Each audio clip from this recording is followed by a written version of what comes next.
All right, jokes aside, enough of the BS. This video is about my relationship with Nicole Brenny from day one to now and how it has affected my life. It's been a wild ride since I met Nicole Brenny, I'll tell you that. Nicole has probably been one of the strangest and most impactful beings in my life.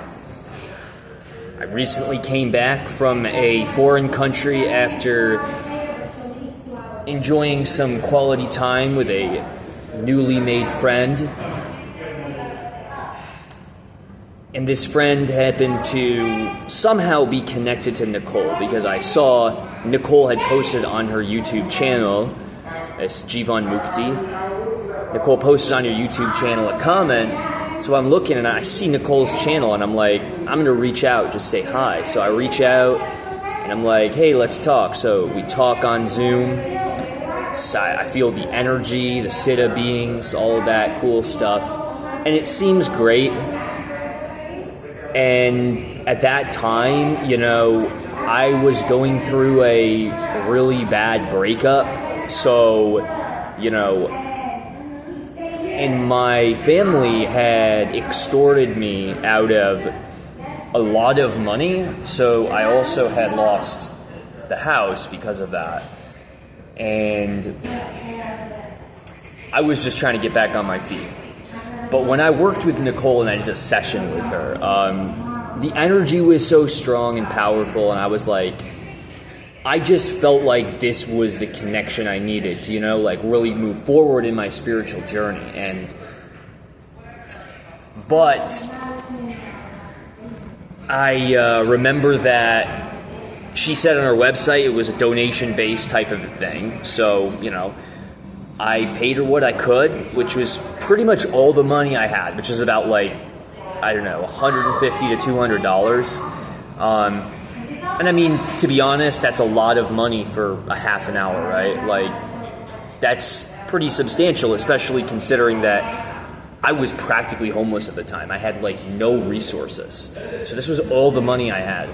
And anyway, what happened next? It triggered an awakening in my body. I started having kriyas, and I was in constant kriya meditation for 12 hours a day. It was super blissful. I was having these really blissful, my back would crack, start breathing strangely and doing things with my hands. And it was kind of cool. Kind of what she talks about, this spontaneous stuff. It's just, there was a few things she told me that really, kind of threw my mindset off and kind of messed up my mindset. And it was just kind of what she was getting at, because the real crux of it was when I was in Oneonta, New York, and I was talking to her, and then she presumably kind of had the audacity to say that she doesn't feel comfortable working with me anymore because she feels like I have a romantic interest in her. And I told her, I said, I absolutely don't. I don't have any romantic interest in you. We were talking about something really personal, for me, and my life and my love life, and I was trying to and we were using an example of what would you say to, your lover if she was here? So she was the example, but it wasn't because I was trying to say I love you, Nicole Brenny. I wasn't saying that. I was just saying she's the example. But somehow, she took that as I was in love with her or something like that. And to me, just the nature of her emails combined and coupled with the fact that there was this very bitchy attitude about the money that supposedly I owed her more money. And it's for 2 half-an-hour sessions, I've already paid you like $500. I'm really not gonna pay you, and I don't feel comfortable paying you any more money. So that just started a whirlwind of events, and I think she really misread a lot of what I said to her, because I'm a goofball and I'm a jokester and I'm kind of a fucking weirdo sometimes too. And I also have some like mental issues sometimes.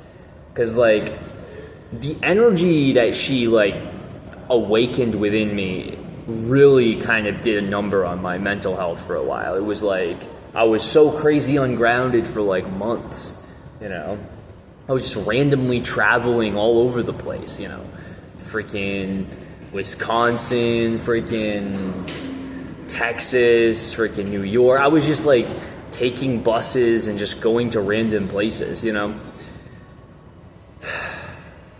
But I did ask her, and I said, Nicole, look, I think this is really cool, because like I felt like she was the only person I'd ever met who really had this connection, because I knew something about the Kundalini awakening, and my family rejected me because of, they said that, well, this Kundalini awakening is evil, it's from the devil, you have to go to Catholic priests, you have to go, get the sacraments. And I'm like, look, I don't really believe that, but like, I want to be part of your family. And they all just turned on me after my awakening. And for a while there, I did kind of blame Nicole, because honestly, like, if I never met Nicole, none of this shit would happen. I'm not blaming her. It's not her fault. It's really like the energy just changed me. And then processing ego shit, like, yeah, that was like, pretty crazy too. But suffice it to say, this whole like stalking thing is just not true. It's simply not true. I never was stalking her. First of all, if I was gonna stalk her, why the fuck would I be emailing her? Why wouldn't I just go and fucking sneak up on her and fucking, like, and what the fuck do you think? You think I'm some sort of, like, rapist or something like that? Because if that's what she thinks, then I have one thing to say to you, Nicole, and that's fuck you. If you think I'm a fucking rapist, then fuck you, Nicole. Like, you seriously? If that's what you're trying to say, then that makes me angry. And I have to express that, because it would make anyone angry.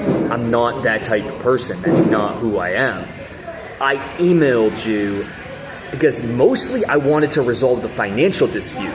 Because weirdly enough, and I'm sorry I accused you of black magic, but ever since the whole dispute with you and me and the money, my financial situation has gotten to the degree where I've just continuously lost all my money.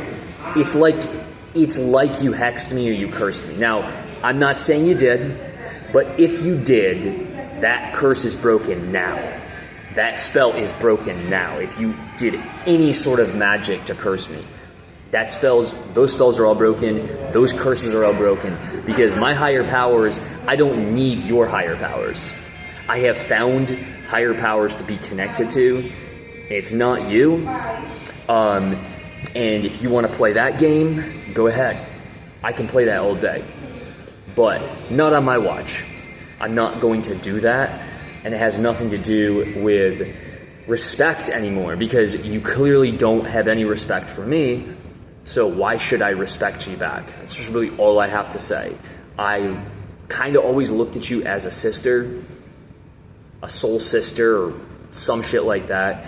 I thought we resonated on certain levels because we talked about some very similar things, spiritual awakening, all this kind of family being isolated, like we've experienced, and you of all people would know about not having stable housing for a long period of time. Like, why?